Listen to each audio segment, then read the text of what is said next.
മന്ത്രം ചൊല്ലിക്കൊണ്ടിരിക്കുവാണോ? പാട്ട് പാടുന്നത് എന്തിനാ? എടാ ഇവൻ പഠിക്കുവല്ലടാ, പാട്ട് പാടിക്കൊണ്ടിരിക്കുക. അതല്ല ഞാൻ പറഞ്ഞത്, അവൻ പഠിക്കുവല്ല, പാട്ട് തന്നെ അവൻ തെറ്റായിട്ടാ പാടിക്കൊണ്ടിരിക്കുന്നത്. ഇവനെ കണ്ടിട്ടാണോ നീ പഠിക്കുന്ന കുട്ടിയാണെന്ന് പറഞ്ഞത്? നിനക്കെന്താ വട്ടുണ്ടോ ഇങ്ങനെ പറയാൻ? എടാ മിസ് വരുന്നു, മിസ് വരുന്നു. Good morning miss. Good morning students. എല്ലാവരും ഇരിക്കും. Sit down. ടെസ്റ്റ് പേപ്പറിന് എല്ലാവരും പഠിച്ചായിരുന്നോ? എന്താ മറുപടി നേരെ കേൾക്കുന്നില്ലല്ലോ? എത്രത്തോളം പഠിച്ചു എന്നുള്ളത് ഇന്ന് ടെസ്റ്റ് പേപ്പർ കഴിയുമ്പോ അറിയാം.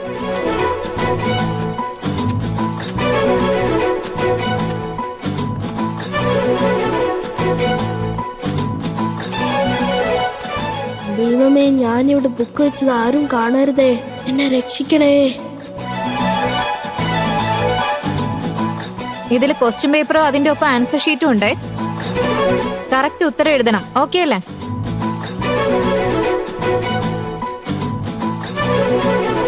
എടാ കവിൻ, നന്നായി പഠിച്ചിട്ടുണ്ടോ? അതെ മിസ്, ഫുള്ള് പഠിച്ചിട്ടുണ്ട്. എന്താ രാഹുലേ, നീയോ? ഞാനും നന്നായിട്ട് പഠിച്ചിട്ടുണ്ട് മിസ്.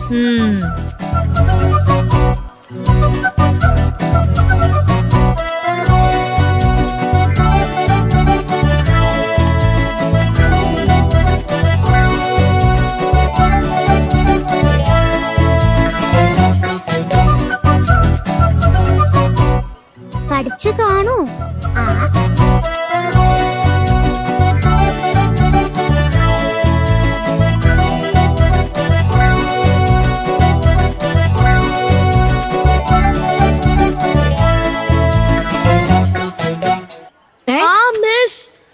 എന്താ ചെയ്തേ?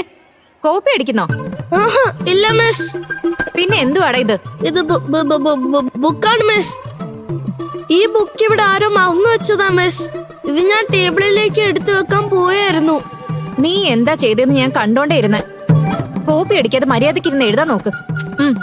മിസ്, എനിക്ക് വീട്ടിൽ തരുന്ന കാപ്പി പോലും ഞാൻ കുടിക്കാറില്ല മിസ്. പിന്നെ എങ്ങനെയാ ഞാൻ കാപ്പി അടിക്കുക? മതിയാക്ക്, മിണ്ടാതിരുന്നങ്ങ് എഴുതാൻ നോക്ക്.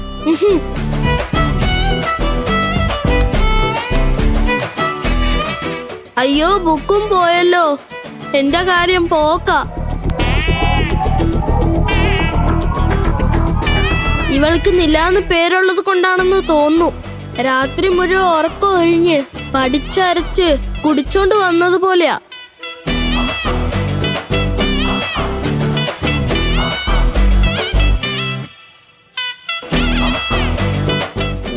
അയ്യോ, എന്താണ് അവൻ എഴുതുന്നത് മനസ്സിലാവുന്നില്ലല്ലോ.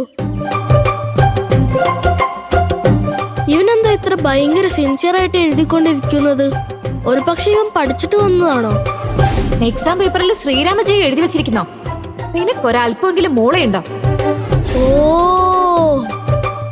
പണ്ട് എഴുതിയതുപോലെ ആൻസർ ഒന്നും അറിയാതെ ശ്രീരാമജയം എഴുതിക്കൊണ്ടിരിക്കുകയാണെന്നാ തോന്നുന്നത്. ശരി, ഒന്നും എഴുതാതെ കൊടുക്കുന്നതിനെക്കാട്ടിലും നല്ലത് നമുക്കെന്തെങ്കിലും എഴുതി കൊടുക്കാം.